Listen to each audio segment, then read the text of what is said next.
A thread by Carlos Osuita. A lot of people talk about the big lie theory of propaganda and how it's being used against President Trump in this election season. They forget one thing. The big lie only works when the target has no defense. From Breitbart. Comey, Trump, AG Barr are the greatest threat to rule of law. Truth is under attack. This exchange is transparently canned. It's for the tiny handful of psychos who have a personal, irrational hatred of Trump based on nothing. What do you think is the biggest threat to the rule of law right now? That even-handed law enforcement has disappeared from the Justice Department under Bill Barr and Donald Trump. It shouldn't matter if Trump likes you or not. Everybody should get a fair shake. And that the truth is under attack, both by the Attorney General and the President. Those things matter. Comey is talking about the Department of Justice, the judiciary, and the FBI under Obama, not Trump. You can't give me a single example of Barr playing political favorites, whereas under Holder and Lynch, the FBI was used as a secret police, answerable only to the dictator. Obama was the most lawless president in our history. Juliette Akinyi collected all of Obama's illegal and or unconstitutional acts in one place. Links in the thread, link to the thread in the description. Today, we have Democrats making empty accusations for the rabidly insane. No substance. But they also try Trump is incompetent.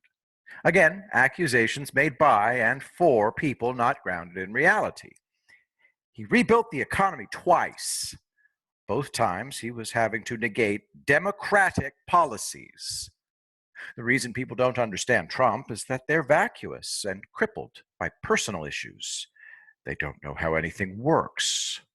And of course, the greatest skill of a virtuoso is making it look easy. Oh, anybody could do that. Well, then why haven't they? Silence. Trump has car manufacturers assembling ventilators. We're now providing ventilators for the world. Never happened before. He arranged it so that pharmaceutical companies would all compete to develop and put into mass production therapeutics and vaccines for COVID-19 before they were approved by the FDA. Governors didn't know where their stocks of supplies were. Teams of military procurement specialists tracked them down. Rapid response teams of federal and state epidemiologists were sent to states long before anybody even knew they existed. I could go on forever. He doesn't care about anyone. Well, when does he start to show it? We know that the Democrats don't care. Look at their cities. Destroyed by homeless lunatics, riots, gangs, terrible schools, no local businesses. Trump got school choice vouchers. Why, if he doesn't care?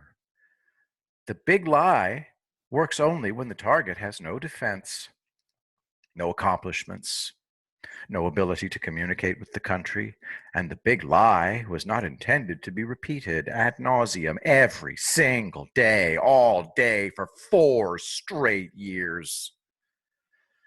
The Democratic National Convention was the time for the Democrats to fish or cut bait. They flopped. Now we have the Republican National Convention. Trump haters have commented on the list of speakers, and the comments show why the Democrats will lose. They have no ability to grasp how important these people are to Trump supporters, long time and newly on board. Each one represents a different facet of the unrelenting universal attack Trump's supporters are under. Remember that 62% of Americans are afraid to share their political views. From Cato.org poll, 62% of Americans say they have political views they're afraid to share. Only very liberal people are fine with sharing their views. That means Trump will get 62% of the vote and those of us who openly support him. One more deciding factor. Trump's campaign knocks on 1 million doors a week. Biden's knocks on 0. That means that the GOP is essentially polling the entire country. Democrats are doing no canvassing. People say that they know Trump will win, so they put up 2 throwaway candidates in order to save the rest for 2022 and 2024. No way. The Democrats know damn well that if Trump wins, their goose is cooked. As for Pelosi becoming the president, it can't happen. Even if somehow the election is rigged to allow her to win, but not the presidential ticket, here's the deal. This is the language of the Constitution. Article 2, Section 1, Clause 6, quote, in case of the removal of the president from office or of his death, resignation, or inability to discharge the powers and duties of the said office, the same shall devolve on the vice president, and the Congress may by law provide for the case of removal, death, resignation, or inability both of the president and vice president, declaring what officer shall then act as president, and such officer shall act accordingly until the disability be removed, or a president shall be elected. End quote. It says absolutely nothing about there being no president. Also, we can't use the contingent election laid out in Article 2, Section 1, Clause 3 of the Constitution and modified by the 12th Amendment. Those only come into play if neither candidate gets 270 electoral votes. The election then goes to the House, and if the House can't decide, the vice president becomes the president. Again, nothing about there being no election results. The reason that neither of those solutions can be used is that you won't be able to count the votes.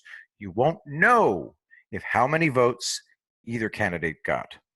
It's clear that red states will vote in person, since the U.S. Postal Service has warned everybody that even if fully funded, it can't handle universal mail-in voting.